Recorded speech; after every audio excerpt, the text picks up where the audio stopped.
Voice of God, Volume 1, page 29. Advaita and Atomic Science. So long as there is human life, there will be desire, sorrow, fear, and enmity. To get relieved of these is moksham. It is only by experiencing Advaita that one can get relieved of attachment, sorrow, fear, and enmity and enjoy the bliss of moksham here itself. It is only when there is something other than us that there will be suffering on account of it, desire for it, or fear of it, or feeling of enmity against it. If there is nothing other than us, if the knowledge of Advaita dawns as experience, that whatever is seen is all Paramatma, where is the chance of desire, fear, anger, and suffering affecting us? The scorpion and the snake now cause suffering to us. If we are ourselves scorpion and snake, there will be no such suffering, is it not? If the awareness comes that we ourselves are everything, the bliss, which is our nature, will be experienced. That is the state of moksha. It is not that we attain the state of moksha in some distant place after the body dies and gets destroyed. If the jnana of Advaita fructifies, we will be in the state of moksham here and now. How is it right to say that everything is one? Are we not actually seeing a variety of different things? Such a doubt might arise. Either what we actually see must be the truth or what the Vedanta says, and the Advaitic state experienced by the jnanis must be the truth. Whatever is real must give unchanging peace, bliss, and contentment. In our practical life, this peace, bliss, and contentment are absent. This experience is found only in Advaita, which the Vedanta speaks of. It is only the jnanis who experience this state who are not afflicted by suffering and mental agitation that affects other people, but are always in a state of bliss and contentment. Does this not show that Advaita, which says that everything is one, is the truth? We see so many things in our dreams. What happens to all that when we wake up? Only the person who dreamt remains. Similarly, this world is also a dream. When we get cured of illusion and wake up to the state of jnana, we can experience that Paramatma alone remains. Modern science has clearly accepted that although objects of the world appear as many, it is one basic thing alone that has become many. About 50 years back, science held the view that all things are made up of 72 elements. It was also the view that each of these elements was different from the other. But now, with the growth of knowledge about atoms, scientists have established that even the elements are not different from each other, but are the manifestation of the same energy. Modern science says that matter and energy are not different. Therefore, science also expounds the truth of Advaita. Einstein, Sir James Jeans, and other prominent scientific experts have come closer to the concepts which the Upanishads and Shankara Bhagavad-pada have expounded. When Advaita declares that the world is an illusion, it means that it is not the ultimate truth but only pragmatic truth. Its existence also is relative to Brahman only. This is what the scientists mentioned above say. Brahman only is the transcendental truth and the world is only pragmatic truth, says Advaita. This is what the scientists mean by saying that the world is relative to something else and is not the absolute truth.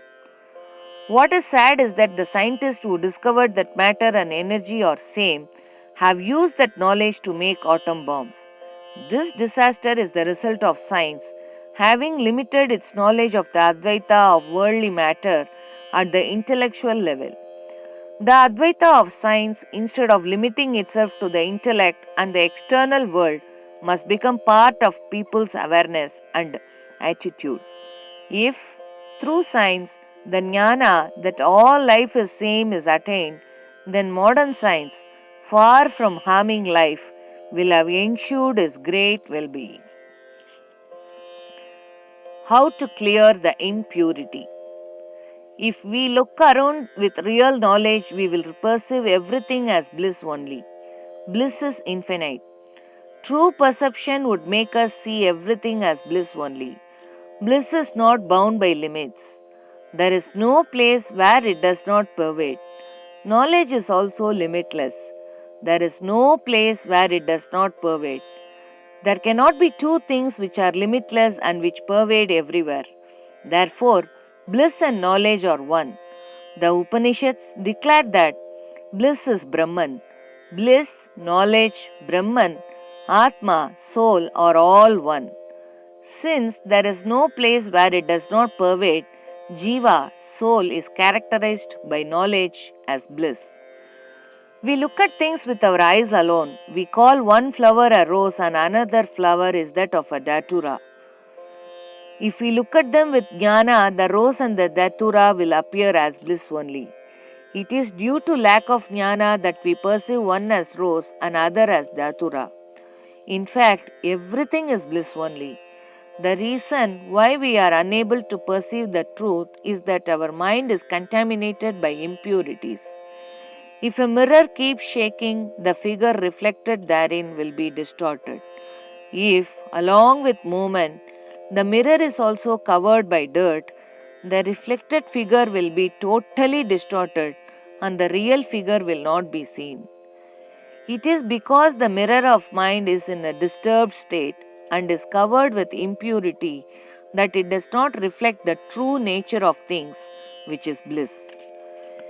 If a staff is handed over to a mentally deranged person and he is asked to hold it for 15 minutes, he cannot do it. But it is possible for us to hold it for 15 minutes. We can hold a solid thing, but if we are asked to mentally concentrate on one thing only, we are unable to do it. In a moment, 1,000 thoughts cross the mind in the manner of a motion picture. Therefore, the wise who have gained real knowledge would think of us in the same way as we think of the mentally deranged person. Till the mind is controlled, all of us are different types of mad people only. The reason for this is that the mind is not only unsteady like a moving mirror covered by dirt, but is also not able to concentrate on one thing. If the impurity goes out of the mind, concentration will materialize and the truth will become clear. How is the impurity to be removed? Our impurity is our own body. How has this body come into existence? It is because of sin. How did we commit that sin? We committed it by using the various limbs of our body and the mind. If a rope is wound over something and it has to be removed, it will have to be unwound in the opposite direction. In the same manner, bad deeds should be wiped out by good deeds and sins by virtuous acts. The sins committed by the limbs of the body and the mind should be wiped out through the same parts and the mind. Charity, philanthropy, observance of religious rituals, reciting the Lord's names, temple worship, etc. are good deeds. These are the aids for wiping out the sins. Having thus wiped out the sins, we should follow the path of true knowledge and attain the blissful state. The little part and the transcendental. The sun is only one, but if a little water is sprinkled on a smooth surface, a sun is seen in every drop of water. Although they look like different entities, it would not mean that there are several suns. Sun is only one. Similarly, the little sparks of intelligence that shine in all beings are the reflections of the only Brahman. This is what Sri Adi Shankaracharya has said in his Brahma Sutra Bhashyam, commentary on the Brahma Sutra. The transcendental energy, the intelligence which is the basis for everything, shows itself as little parts within us. That transcendental energy, intelligence, is what the Vedanta refers to as that Tat means what is far away and above everything. Although in our present state it appears to be far away, actually what is far away and what is near are all the same Tat.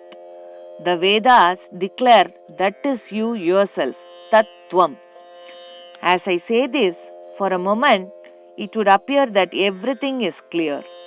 If we always remain in that state in which we are at this moment, we will be free from sorrow. But the very next moment, the true perception disappears.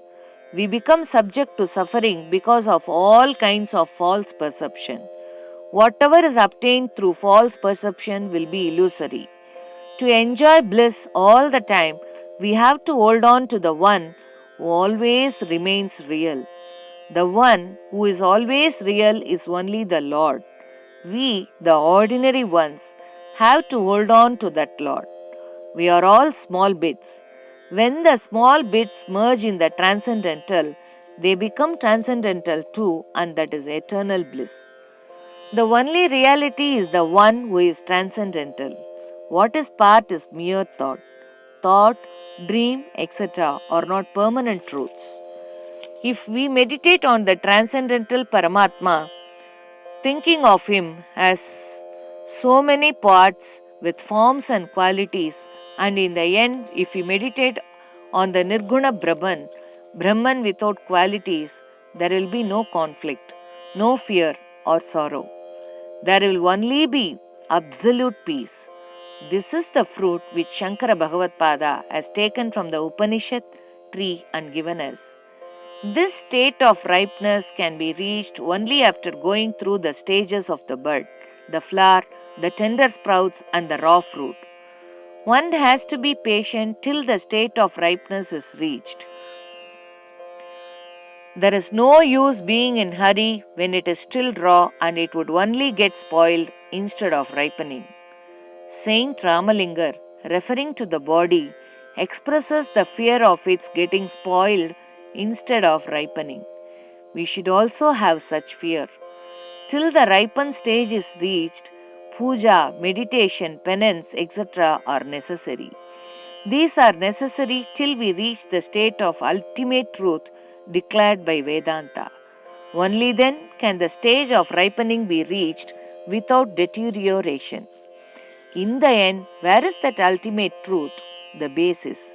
It is within oneself.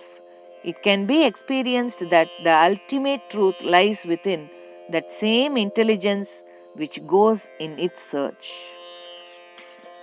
Enduring bliss.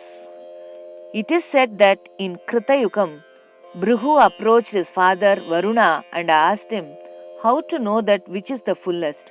Such a thing shall be full without any drawback and shall remain so irrespective of time and place, he said further. Varuna told his son, go and do tapas, penance. You will understand it yourself. I will do so, said Bhrigu, and started doing penance. To start with, he understood one thing. He concluded that this body alone is the highest thing.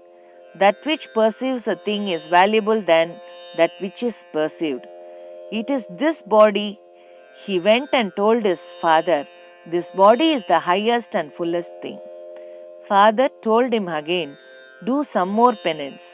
Bhrigu repeated this 5 times, doing tapas and telling his father what he thought was the fullest thing. First he thought that the body to be the fullest. When he saw that this body would one day become a corpse, he realized that the body was not the fullest, but life in the body is the fullest. Then he thought that the mind was the fullest. Thereafter, he thought that the intellect was the fullest. Then, when he went to his father for the 5th time, he thought that the experience of bliss is the fullest. Bhrigu asked his father, according to your advice, I perform penance all these days. Now, off and on, I feel some feeling of bliss. Ananda, what is this? You said that you experience a bliss off and on. That bliss you are experiencing in small doses is the fullest. When this becomes full, we call it total bliss. This is the only thing which is always full, faultless irrespective of time and place. Beyond body, life, mind, and intellect, there is the soul. When the soul realizes itself, there is bliss, said the father. This is a story from the Upanishad. It is a drop of that ocean of immense joy that we experience occasionally. If we sit under a tree full of leaves and thick foliage, the sun rays do not penetrate and there is shade. When, due to wind, the branches and the foliage slightly move this way and that, sunlight penetrates through the gap and falls below. When the branches and foliage come back to the normal position, sunlight is again blocked. In the same way, we have the experience of bliss now and then. Bliss is all pervading and always full. But due to our bad karma, mind and intellect, it is hidden from us. For a moment, when such bad karmas move away as a result of some of our good karmas, we experience a bit of the all pervading bliss, just as the leaves which move due to wind allow a little sunlight to penetrate. If such a small bliss grows, it becomes unlimited bliss. It is when we occasionally experience a bit of that unlimited bliss, we say we are happy. By continuous tapas and constant spiritual enquiry, we can become one with the ocean of bliss and be the bliss.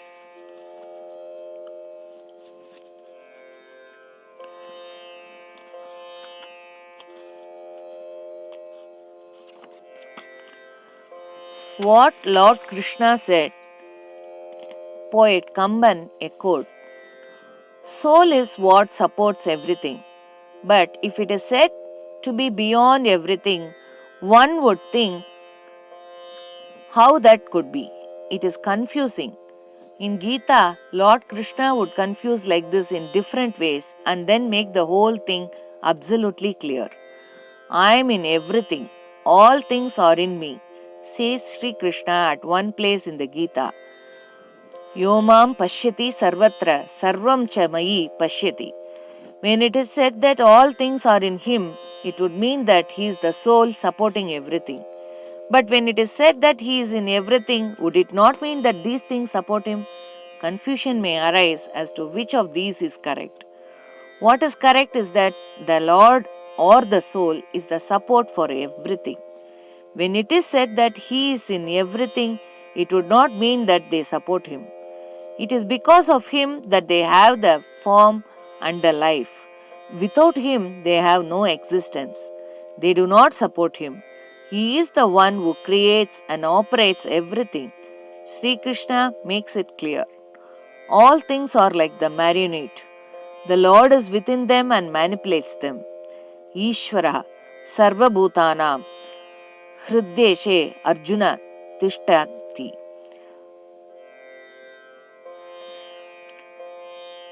Brahmayan Sarva Bhutani Yantra Rudani Mayaya, says Krishna. The Lord who clears the confusion this way creates confusion again in the same Gita. The Lord who says, I am in everything and all things are in me, says, nothing is in me. I am in nothing. Na chamat stani bhutani. What is spoken here is the philosophy that the soul is beyond everything. If he is asked, what is this? You are creating confusion. He says in one stroke, all cannot understand me. Na hagam prakasha sarvasya. That is my Yogamaya. Yogamaya samavratha. Do you feel what kind of discourse is this? Nothing is clear. If we think deep, we will see that the confusion gets cleared. If the Lord had said, no one can understand me, it will mean that if there are 1,000 people, all the 1,000 people cannot understand me. Instead, if it is said, all people cannot understand me, it will mean that even if 999 out of the 1,000 cannot understand me, there will be at least one who can understand me. The Lord said that not all people can understand him, but did not say that no one can understand him. That would mean that he can be understood by some people. Who are these few? They are the jnanis. Such jnanis can only explain the contradiction in the statement, I am in everything, nothing is in me, and clear the confusion. There is a flower garland lying on the road. It is semi-dark. Someone who comes that way tramples on the garland and shouts out of fear, oh, snake, snake. What is garland is the snake too. But when he comes to know that it is only a garland, he realizes that it is not a snake. Therefore, what was it that was supportive of the snake? It is only the garland. When the Lord says, I am within this universe, the universe is in me. What does it mean? It is to be understood in the same way as saying that the snake is in the garland and the garland is in the snake. Both are true, is it not? To the person who screams, snake, snake, the snake has swallowed the garland. What appears to him as the reality is the snake. When he understands the reality that it is the garland hides the snake within itself. Garland is seen as the real thing.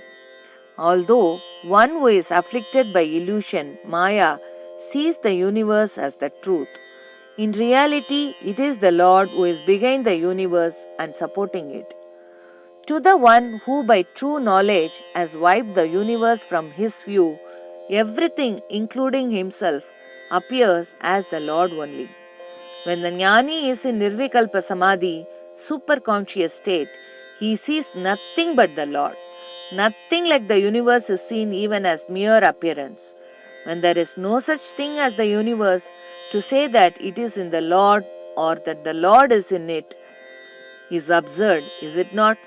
In the state of ignorance, the body, life, mind, intellect, etc. are seen. When knowledge is attained and there is self-effulgence, this state is reached by transcending all these. It is for this reason that Lord Krishna, remaining in the state of ultimate knowledge, says, nothing is in me, I am not in them. Simply because some ignorant person thought a garland to be a snake, can it be said that the snake was within the garland or that the garland was in the snake? Poet Kamban says the same thing in one of the verses in Sundarakandam. He refers to the metaphor of the garland and the snake. Like the false perception of a snake in a garland, the five elements come together and create the delusion of the universe. Kamban says that Ramachandramurti is the Paramatma who is the destroyer of Maya, by which one is enabled to see the garland, that is Ishvara. Poet Kamban was a staunch Vaishnava who had sung in praise of Nammalvar. It is this Kamban who speaks the language of Advaita so clearly and describes the Paramatma.